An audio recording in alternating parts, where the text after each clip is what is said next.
دین اسلام نے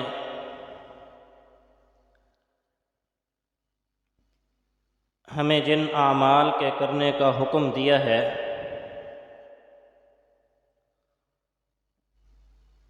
ان کو دو بڑے حصوں میں تقسیم کیا جا سکتا ہے۔ ایک قسم فرائض کی ہے اور دوسری قسم نوافل کی ہے۔ فرائض جو ہیں یہ انسان کے ذمے کرنا ضروری ہیں، ان کا چھوڑنا انسان کے لیے سزا کا باعث بھی ہے اور اس کے چھوڑنے کی انسان کو اجازت بھی نہیں ہے۔ انسان کے اوپر یہ لازمی قرار دیا گیا ہے کہ انسان ان فرائض کو ہر حال میں پورا کرے۔ دوسری چیز ہے نفل۔ ان کا کرنا ضروری تو نہیں ہے، لیکن ان کے کرنے میں اللہ تعالیٰ نے بڑی خیریں اور بھلائیاں چھپا کے رکھی ہوئی ہیں۔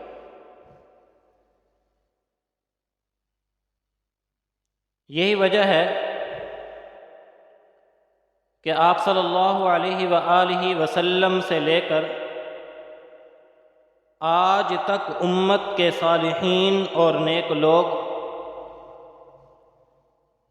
جس طرح فرائض کا اہتمام کرتے چلے آ رہے ہیں، اسی طرح یہ لوگ نوافل کا بھی اہتمام کرتے چلے آ رہے ہیں۔ یہ جو نوافل ہوتے ہیں یہ اپنے نتیجے اور اپنے ثمرات کے اعتبار سے بہت زیادہ خیر اور برکات اپنے اندر لیے ہوئے ہوتے ہیں۔ فرائض سے مراد یہ فرض نماز ہے، فرض روزہ ہے، فرض زکوٰۃ ہے، فرض حج ہے، وغیرہ وغیرہ۔ یہ جو میں نوافل کی بات کر رہا ہوں، نوافل میں صرف نفلی نمازیں نہیں ہوتی ہیں، بلکہ اس کے اندر ہر قسم کے نفل اعمال ہیں۔ مثلا نفل نمازیں، تہجد کی نماز ہے، اشراق کی نماز ہے، چاشت کی نماز ہے، زوال کے بعد کی نماز ہے، یا اسی طرح اوابین کی نماز ہے، یہ بھی نفل ہیں۔ ذکر اذکار کرنا یہ بھی نفل ہے۔ اسی طرح صدقہ وغیرہ کرنا یہ بھی نفل ہے۔ فرض حج کے بعد عمرہ کرنا یا اس کے بعد پھر حج کرنا، یہ سب کے سب نفلی اعمال کہلائے جاتے ہیں۔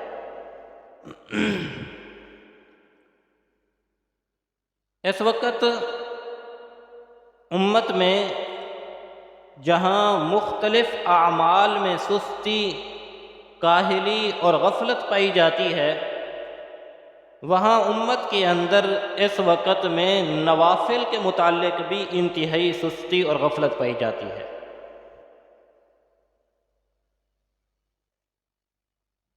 اور بڑی عجیب بات کہتے ہیں کہ جی ہے نفل ہی تو صحیح، کون سا ہمارے ذمہ ضروری ہے؟ حالانکہ یہ نہیں دیکھتے کہ اس نفل کے اندر اللہ تعالیٰ نے کتنی برکتیں رکھی ہیں، کتنی اس کے اندر خیریں رکھی ہیں۔ بس کہہ دیا جی نفل ہے، بس چھوڑ دیں تو کوئی حرج کی بات تو نہیں ہے، نہ کریں تو کون سا ہمارے اوپر پہاڑ ٹوٹ جائے گا۔ تو آج ہماری غفلت اس قدر ہو چکی ہے۔ حدیث مبارکہ میں ہے کہ حضرت ربیعہ بن کعب اسلمی رضی اللہ تعالی عنہ نے ایک مرتبہ یہ ارادہ کیا کہ میں آج کی رات نبی کریم صلی اللہ علیہ وآلہ وسلم کے پاس گزاروں گا۔ اس وقت میں نوجوان صحابہ کے اندر یہ شوق بہت زیادہ ہوتا تھا کہ ہم راتوں کی نبی علیہ الصلوۃ والسلام کی عبادت دیکھیں، آپ صلی اللہ علیہ وسلم کی رات میں خدمت کر سکیں۔ اور سبحان اللہ کہ جن جن حضرات نوجوان صحابہ نے نبی کی خدمت پائی، دنیا میں صحابہ کے اندر بھی نمایاں مقام پایا ہے۔ آپ دیکھیے حضرت عبداللہ بن عمر رضی اللہ تعالی عنہ نوجوان صحابی تھے، نبی علیہ الصلوۃ والسلام کے خادم۔ حضرت عبداللہ بن مسعود رضی اللہ تعالی عنہ نوجوان صحابی تھے، نبی علیہ الصلوۃ والسلام کے خادم۔ حضرت عبداللہ بن عباس رضی اللہ تعالی عنہ نوجوان صحابی تھے، نبی علیہ الصلوۃ والسلام کے خادم۔ پھر دیکھیے کہ صحابہ میں کیسا نمایاں مقام ملا کہ ایک امام المحدثین بنا جسے لوگ عبداللہ ابن عمر کے نام سے یاد کرتے ہیں، اور ایک امام الفقہاء بنا جسے لوگ حضرت عبداللہ بن عباس کے نام سے یاد کرتے ہیں، اور ایک امام التفسیر بنا جسے لوگ حضرت عبداللہ بن عباس کے نام سے یاد رکھتے ہیں۔ تو حضرت ربیعہ بن کعب اسلمی رضی اللہ تعالی عنہ کے دل میں بھی خیال آیا کہ میں نبی علیہ الصلوۃ والسلام کی خدمت کروں۔ فرماتے ہیں کہ میں نے رات کے وقت میں نبی علیہ الصلوۃ والسلام کے لیے پانی کا لوٹا تیار کیا، مسواک اٹھایا۔ نبی علیہ الصلوۃ والسلام جب بیدار ہوئے تو میں بھی نبی علیہ الصلوۃ والسلام کے ساتھ کھڑا ہو گیا اور آپ صلی اللہ علیہ وسلم کی خدمت کی۔ جب میں نے خدمت کی تو نبی علیہ الصلوۃ والسلام نے فرمایا، ربیعہ مانگو، کیا مانگتے ہو؟ سبحان اللہ۔ جب جوان بڑوں کی خدمت کیا کرتے ہیں تو بڑوں کے دل سے خود بخود دعائیں نکلا کرتی ہیں۔ تو نبی علیہ الصلوۃ والسلام نے فرمایا، ربیعہ کیا مانگتے ہو؟ کہنے لگے، یا رسول اللہ صلی اللہ علیہ وسلم، جنت میں آپ کی رفاقت مانگتا ہوں۔ آپ صلی اللہ علیہ وسلم نے فرمایا، ربیعہ کچھ اور مانگ لو۔ کہنے لگے، نہیں یا رسول اللہ، مجھے جنت میں آپ کی رفاقت چاہیے۔ آپ صلی اللہ علیہ وسلم نے فرمایا کہ کثرت سجود سے میری مدد کرو، یعنی تم کثرت سے نوافل کی نماز کا اہتمام کیا کرو، قیامت والے دن اللہ جنت میں میری رفاقت نصیب فرما دیں گے۔ اندازہ لگائیے کہ نفل نماز کی یا نفلی اعمال کی اہمیت کس قدر ہوا کرتی ہے۔ نفلی اعمال کے کچھ اپنے فائدے ہیں، ان میں سے سب سے پہلا فائدہ جو نفلی اعمال کا ہے وہ یہ کہ فرض کی کمی کی تلافی نفل اعمال کے ذریعے سے ہوتی ہے۔ بعض اوقات ایک انسان فرض ادا کر لیتا ہے لیکن اس کا فرض صحیح طریقے سے ادا نہیں ہوا ہوتا۔ بعض اوقات انسان نے زکوٰۃ دی ہوتی ہے لیکن اس کے اندر کمی کوتاہی رہ گئی ہوتی ہے۔ بعض اوقات انسان نے فرض نماز پڑھی ہوتی ہے لیکن فرض نماز صحیح طریقے سے ادا نہیں ہوئی ہوتی۔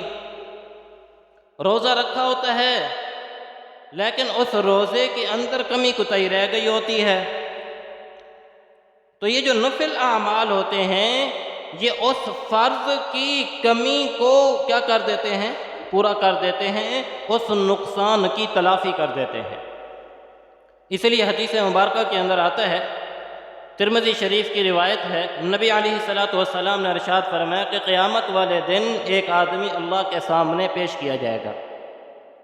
فرشتے اس کا حساب کتاب دیکھیں گے تو کہیں گے کہ یا اللہ، اس کے نامہ اعمال کے اندر کچھ فرض نمازیں باقی ہیں۔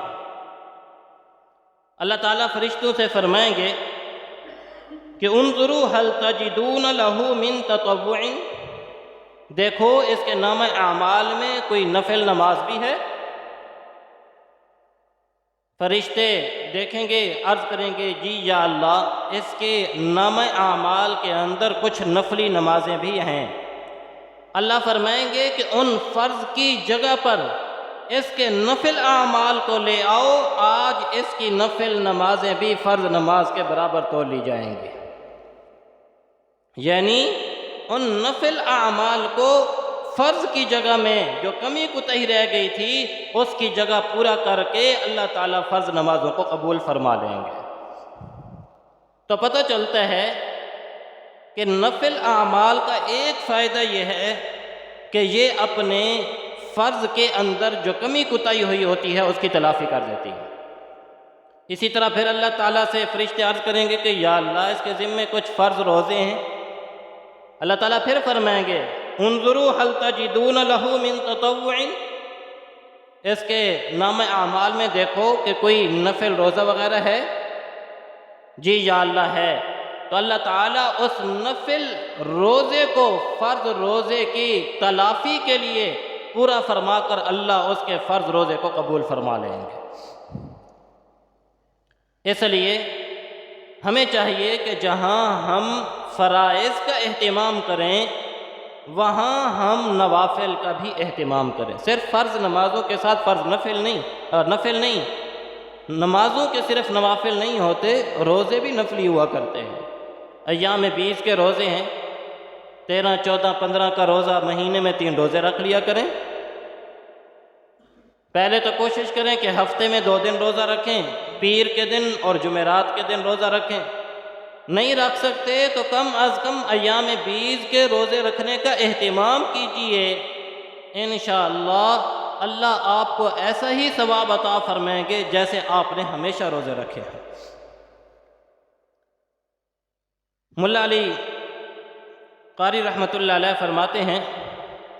فرماتے ہیں کہ جو بندہ مستحبات کو چھوڑ دیتا ہے اس کی سزا یہ ہوتی ہے کہ اس سے نوافل چھوٹ جاتے ہیں، اور جو نفل چھوڑ دیتا ہے پھر اس کی سزا یہ ہوتی ہے کہ اس سے سنتیں چھوٹنے لگ جاتی ہیں، اور جو سنتیں چھوڑ دیتا ہے پھر ایک وقت ایسا بھی آتا ہے کہ وہ فرض کو بھی چھوڑنے والا بن جاتا ہے۔ اسی لیے فرض نماز کے بعد نفل اعمال کا فائدہ یہ ہے کہ یہ نفل فرض کے ارد گرد باڑ کا کام دیتے ہیں۔ باڑ جانتے ہیں نا جی؟ جیسے ہم باغ لگاتے ہیں نا، باغ، تو باغ کے چاروں طرف ہم ایک خاردار تار لگا دیتے ہیں۔ اور وہ تار کیوں لگاتے ہیں؟ اس لیے لگاتے ہیں کہ کوئی شرارتی بچے یا جانور وغیرہ یا کتا بلّا ہمارے اس باغ کے اندر آ کر نقصان نہ کر جائے۔ تو جس طرح اس باغ کے ارد گرد باڑ لگا کر ہم باغ کو محفوظ کر دیتے ہیں، فرض کے ساتھ ساتھ نفل اعمال فرض کو محفوظ کر دیتے ہیں، یہ بھی اسی طرح باڑ کا کام دیتے ہیں۔ شیطان جو ہے نا یہ بڑا سیانہ ہے، یہ ہم سے کئی گنا زیادہ ذہین اور عقل مند ہے۔ وہ انسان کے اوپر ڈائریکٹ حملہ نہیں کرتا ہے، وہ جب یہ دیکھتے ہیں نا کہ یہ آدمی فرض نماز کا پابند ہے، سنتیں بھی پڑھتا ہے، نوافل بھی پڑھتا ہے، تو ڈائریکٹ آپ سے یہ نہیں کہے گا کہ فرض چھوڑ دو، بلکہ آپ کے دل میں یہ بات ڈالے گا کہ نفل نماز کون سی ضروری ہے، چھوڑ دو۔ جب یہ نفل چھوڑ دے گا پھر شیطان دل میں ڈالے گا نفل نماز ہی تو ہے، یہ مؤکدہ ہیں، یہ غیر مؤکدہ ہیں، تو چھوڑ دو۔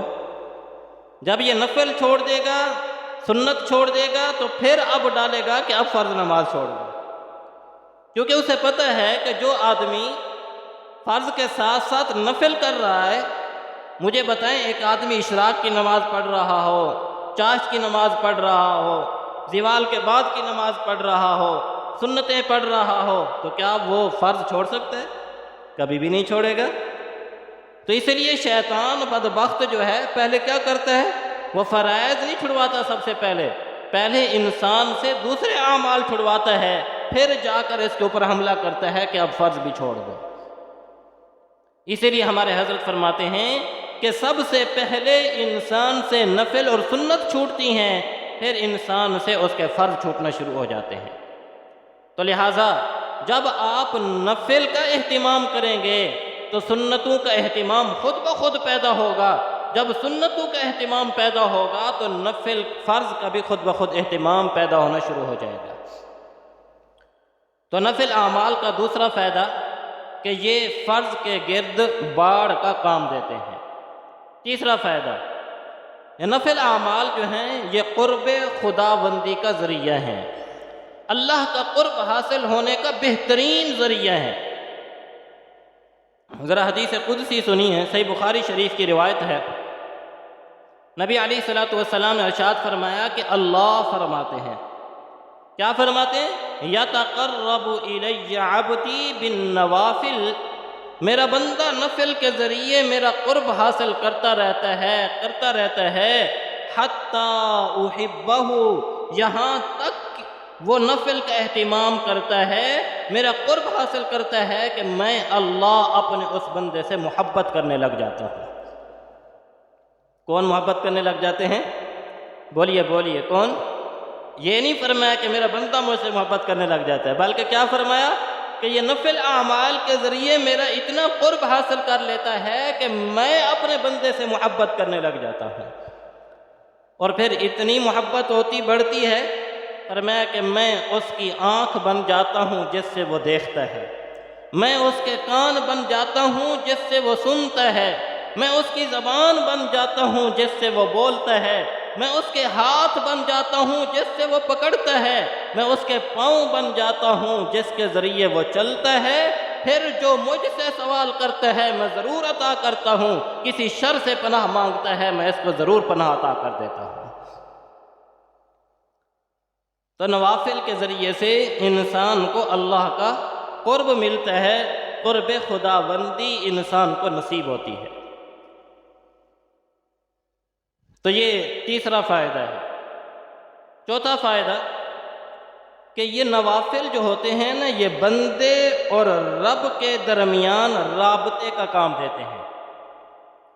بندے اور رب کے درمیان کس کا کام دیتے ہیں؟ رابطے کا کام دیتے ہیں۔ دیکھیے دو لفظ ہیں، ایک ہوتا ہے ضابطہ اور ایک ہوتا ہے رابطہ۔ ضابطے اور رابطے میں فرق ہے۔ ضابطہ قانون کو کہتے ہیں، دستور کو کہتے ہیں، اور رابطہ کس کو کہتے ہیں؟ رابطہ کہتے ہیں کہ قانون کو بائی پاس کر کے شارٹ کٹ ذریعے سے انسان اپنی منزل تک پہنچ جائے، اس کو رابطہ کہا جاتا ہے۔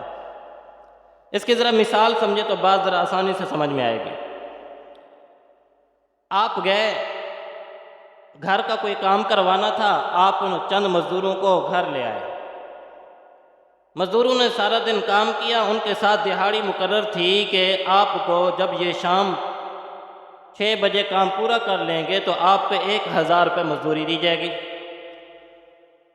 اب مالک نے دیکھا کہ جب 6 بج گئے تو سب مزدوروں نے اپنا کام چھوڑا، مالک کے پاس آ گئے، مالک نے ہر ایک کو 1000 روپے مزدوری دے دی۔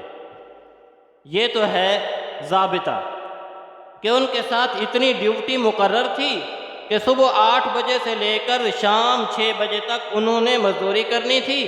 انہوں نے اتنی مزدوری کر لی، جو اجرت آپ نے ان کے ساتھ طے کی تھی 1000 روپے، وہ 1000 روپے آپ نے اس کو دے دیا۔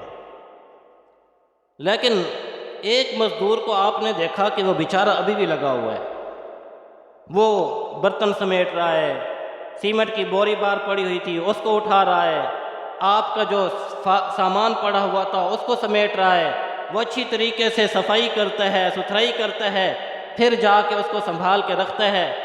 اب وہ مالک کے پاس آتا ہے، مالک پوچھتا ہے کہ بھائی سارے مزدور چلے گئے، آپ ابھی تک کیا کر رہے تھے؟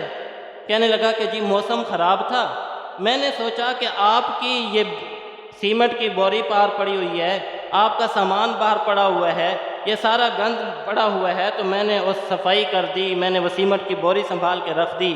اب مجھے بتائیے، ضابطے والے کو تو 1000 روپے مل گئے، لیکن اس بندے کو کیا ملے گا؟ اس بندے کو اپنے مالک کی محبت ملے گی، اور مالک محبت میں آ کر کبھی کبھی ایسا بھی ہوتا ہے کہ جیب سے 1000 کے نوٹ کے ساتھ ساتھ 5000 کا نوٹ بھی انعام کے طور پر دے دیتا ہے۔ تو یہ کیا ہوتا ہے؟ رابطہ۔ تو رابطے سے انسان کو صرف اجرت نہیں ملتی، رابطے سے اجرت کے ساتھ ساتھ انسان کو انعام بھی ملتا ہے، اور جو انعام ہوا کرتا ہے نا اس کی اجرت مقرر نہیں ہوا کرتی۔ ہر انعام دینے والا اپنی شان کے مطابق انعام دیتا ہے، ہر انعام دینے والا اپنی شان کے مطابق انعام دیتا ہے، لیکن ضابطے کے اندر یہ نہیں ہوتا۔ ضابطے میں یہ ہوتا ہے کہ جو مزدوری، جو دہاڑی، جو وقت آپ کے ساتھ طے ہے، ضابطے کے اندر وہی آپ کو ملے گا، اس سے زیادہ نہیں مل سکتا ہے۔ اس کی ایک اور مثال ذرا سمجھے تو بات اور آسانی سے سمجھ آئے گی۔ دیکھیے، ہم میں سے ہر مسلمان کا یہ دل چاہتا ہے کہ میں حج کرنے کو جاؤں، ایسے ہے یا نہیں ہے؟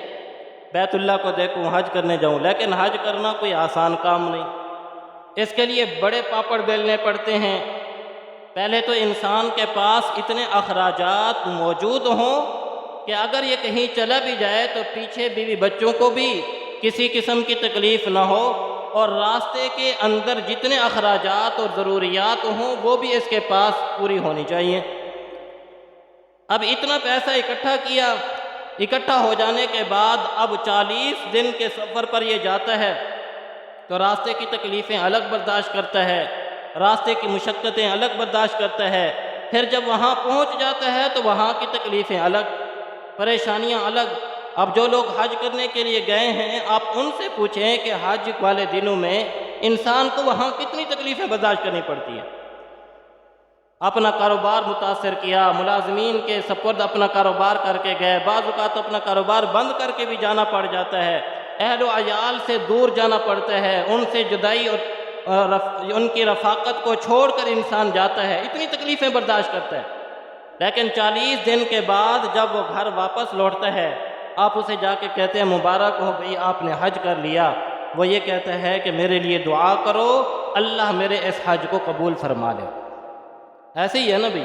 اب دیکھیے کہ اس نے کتنی تکلیفیں برداشت کی، کتنی مشقتیں برداشت کی، سب کچھ کو چھوڑ چھاڑ کے گیا، کفن کے 2 کپڑے پہن کے وہاں دیوانہ وار بیت اللہ کے گرد گھوم رہا ہے، کبھی پتھر مار رہا ہے، کبھی ویران صحرا کے اندر پڑا ہوا ہے، کبھی راتوں کو اٹھ اٹھ کے اللہ کے سامنے دعائیں کر رہا ہے، لیکن جب وہ واپس آتا ہے آپ اسے مبارکباد دیتے ہیں تو آگے سے کیا کہتا ہے؟ یقین نہیں ہے، کہتا ہے کہ بس دعا کرو کہ اللہ تعالیٰ کیا فرما لے؟ قبول فرما لے۔ کیوں؟ اس وجہ سے کہ یہ ضابطہ ہے، اس کے ذمہ فرض تھا، ضروری تھا، اس نے اس کو ادا کیا، یہ ضابطہ تھا۔ لیکن رابطہ کیا ہے؟ ذرا سنیے اور دل کے کانوں سے سنیے۔ فرمایا جو شخص فجر کی نماز پڑھتا ہے اور نماز پڑھ لینے کے بعد اپنی جگہ پر بیٹھے بیٹھے اللہ کے ذکر میں، اللہ کی یاد میں، اچھی باتوں میں لگا رہتا ہے، اور پھر اس سورج نکلنے کے بعد 2 رکعت نماز اشراق پڑھتا ہے، نبی علیہ الصلوۃ والسلام نے ارشاد فرمایا کہ اللہ اسے مقبول حج اور عمرے کا ثواب عطا فرما دیتے ہیں۔ یہ رابطہ ہے، ضابطہ نہیں ہے، کیونکہ رابطے کے اندر انعام وہ اپنی شان کے مطابق عطا کرتا ہے، ضابطے کے اندر یہ دستور نہیں ہوتا۔ ضابطہ تو یہی تھا، اس کے ذمہ ضروری تھا فرض حج ادا کرنا، لیکن یہاں کیونکہ انعام تھا، جتنا رب تعالیٰ بڑا ہے انعام بھی اس نے اتنا ہی بڑا دے دیا۔ فرمایا 2 رکعات تم یہ ادا کر لو، میں تمہیں مقبول حج اور مقبول عمرے، بلکہ حضرت ابو ہریرہ کی روایت کے اندر فرمایا 3 مرتبہ فرمایا کامل حج اور عمرہ، کامل حج اور عمرہ، کامل حج اور عمرے کا ثواب اللہ اسے عطا فرما دیتے ہیں۔ تو یہ رابطہ ہے، نوافل کے ذریعے سے رابطہ بڑھتا ہوتا ہے۔ بڑے لوگوں سے ملنے کے لیے جانو نا، ہمارے حضرت جی دامت برکاتہم العالیہ مثال کے طور پر کچھ دن ایسے ہوتے ہیں جو اجتماع کے دن ہوتے ہیں، ہم نے ملاقات کرنی ہو نا تو ان دنوں میں مشکل ہوتا ہے کہ اتنی عوام آئی ہوتی ہے، اتنے لوگ آئے ہوتے ہیں تو مشکل ہو گیا، لیکن اگر آگے پیچھے کوئی انسان چلا جائے تو پھر ملاقات آسانی سے ہو جاتی ہے۔ یہ سمجھ لیجئے کہ ایک وہی بات آ گئی، ایک ضابطے والی، ضابطے میں آئے تو سارے آ گئے، میں بھی آیا، آپ بھی آئے، یہ بھی آ رہا ہے، فلاں بھی آ رہا ہے۔ اب جمعے کی نماز یہ ضابطہ تھا، سب کے سب آئے، لیکن کوئی شخص یہیں بیٹھ کر پھر بیٹھا رہتا ہے، بعد میں سنتیں پڑھتا ہے، بعد میں نوافل پڑھتا ہے، بعد میں اللہ سے دعائیں مانگ رہا ہوتا ہے، سارے اٹھ کے جا رہے ہیں، یہ مسجد بھی ابھی بھی سجدے میں پڑا ہوا ہے، اللہ فرماتے ہیں یہ میرے رابطے میں ہے، میں اس کو دوسروں سے بھی بڑھ کر عطا کروں گا۔ اس لیے رابطے اور ضابطے میں کیا ہوا کرتا ہے؟ فرق ہوا کرتا ہے۔ اور جو نوافل ہوتے ہیں یہ اللہ اور بندے کے ساتھ کیا فائدہ دیتے ہیں؟ رابطے کا فائدہ دیتے ہیں۔